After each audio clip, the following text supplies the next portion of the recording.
Hello everyone, स्वागत है आपका आपके अपने यूट्यूब चैनल लर्न विद खुशबू में। फ्रेंड्स, ये हमारा एनसीईआरटी भूगोल का पार्ट 1, इसका पहला पार्ट मैं पहली वीडियो में अपलोड कर चुकी हूँ। इसका जो बचा हुआ पार्ट रह गया था हमारा एनसीईआरटी ज्योग्राफी का, भूगोल के पहले पार्ट का, वो मैं इस वीडियो में डिस्कस करूँगी।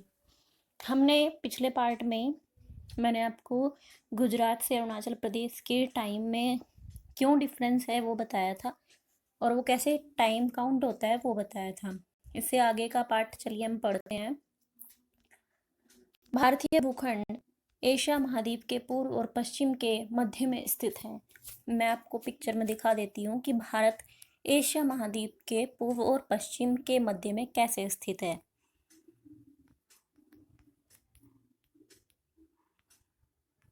ये देखिए, ये भारत है, ये एशिया महाद्वीप है पूरा का पूरा, और इस महाद्वीप के मध्य में ये स्थित है और दक्षिण में है।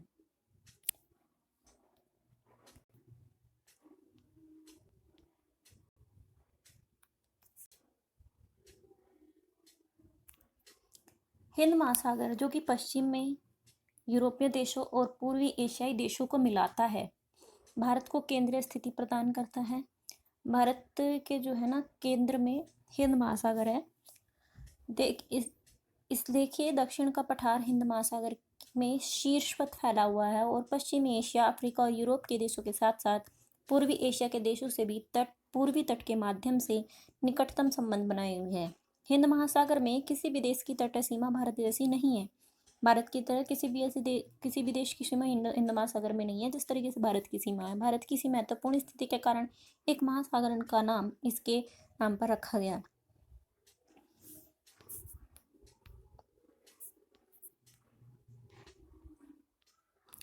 भारत का विश्व के देशों के साथ संपर्क युगों पुराना है, परंतु यह संबंध समुद्री जलमार्गों की अपेक्षा भूभागों से होकर था। पहले समुद्री जलमार्गों के अपेक्षा भूभागों से भारत का संबंध दूसरे देशों के साथ था। उत्तरी पर्वतों की दर्रों से अनेक यात्री प्राचीन काल में भारत आए, जबकि समुद्री मार्ग बहुत समय तक ज्ञात नहीं थे। उस टाइम समुद्री मार्गों का लोगों को ज्ञान नहीं था। उस टाइम उत्तरी पर्वतों के दर्रों से भारत में यात्री आते थे। नेपाल तिब्बत की साइड से भारत में यात्री आया करते थे। आपने फायान ह्वेनसांग कई चीनी यात्री जो भारत में आए थे, इनके बारे में सुना होगा। इन मार्गों से प्राचीन समय से विचारों और वस्तुओं का आदान प्रदान होता रहा है। भारत में सिल्क रूट था, सिल्क जाया करता था जिस रास्ते से, उसे सिल्क रूट बोला करते थे। विचारों मतलब यहाँ की जो संस्कृति है, यहाँ के जो विचार हैं, लोगों का रहन सहन का ढंग है, यहाँ पर जो भी कल्चर फॉलो होता है वो जो है आदान प्रदान होता रहता था। बाहर के जो लोग आते थे वो वहाँ कुछ नया सिखा के जाते थे। यहाँ से जो वो चीज़ें देख कर जाते थे, सीख कर जाते थे, वो दूसरे देशों में जाकर बताते थे कि भारत की संस्कृति, भारत में ये कल्चर फॉलो होता है। और वस्तुएं भी भारत से काली मिर्च एक्सपोर्ट होती थी, भारत से बहुमूल्य पत्थर एक्सपोर्ट होता था, भारत से मसाले एक्सपोर्ट होते थे, भारत से सिल्क एक्सपोर्ट होता था। बहुत सारी चीज़ों का एक्सपोर्ट और इंपोर्ट भी भारत में बहुत कुछ होता था। भारत का पश्चिमी, मध्य और पूर्वी एशिया तथा दक्षिणी एशिया के पड़ोसी देशों के साथ एक अद्भुत संपर्क रहा है। इस प्रकार उपनिषदों के विचार, रामायण तथा पंचतंत्र की कहानियाँ, भारतीय अंक तथा दशमलव प्रणाली आदि संसार के विभिन्न भागों तक पहुँच सके। रामायण और उपनिषदों के विचार, पंचतंत्र की कहानियाँ, भारतीय अंक और दशमलव प्रणाली, भारतीयों ने 0 दिया, और जो अंक प्रणाली, दशमलव प्रणाली, जो हम नंबरिंग डिजिट लिखते हैं 1 2 0 से लेकर 10 9 तक की डिजिट जो है, ये भारतीयों की ही देन है। आदि संसार के विभिन्न भागों तक पहुंच सके। मसाले, मलमल आदि कपड़े तथा व्यापार के अन्य सामान भारत के विभिन्न देशों को ले जाए गए। इससे के विपरीत यूनानी स्थापत्य कला तथा पश्चिमी एशिया की वास्तुकला के प्रतीक मीनारों तथा गुंबदों का प्रभाव हमारे देश के विभिन्न भागों में देखा गया।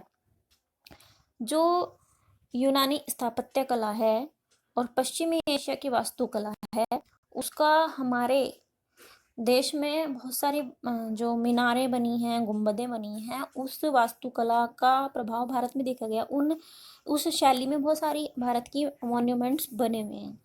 अब पढ़ लेते हैं भारत के पड़ोसी देशों के बारे में। आपको पता ही है भारत के पड़ोसी देश हैं। आपको कमेंट बॉक्स में भारत के महत्वपूर्ण पड़ोसी देशों के नाम को बताना है। भारत दक्षिण एशिया में एक महत्वपूर्ण स्थान है। भारत में 29 राज्य और 7 केंद्र शासित प्रदेश हैं, जो कि अब ये डेजर्ट चेंज हो गया है। भारत में 28 राज्य और 9 केंद्र शासित प्रदेश हो गए हैं। भारत की भूमि की सीमाएं उत्तर पश्चिम में पाकिस्तान और अफगानिस्तान के साथ, उत्तर में चीन, तिब्बत, नेपाल और भूटान के साथ तथा पूर्व में म्यांमार व बांग्लादेश के साथ। मैं आपको पिक्चर में दिखा देती हूँ। ये देखिए, ये पाकिस्तान है और पाकिस्तान के इधर और भी ज़्यादा ये अफगानिस्तान मिलेगा। उसके बाद ये देखिए म्यांमार और बांग्लादेश। और आपको उत्तर में दिखा देती हूँ मैं। उत्तर में भारत, चीन, नेपाल, तिब्बत, भूटान।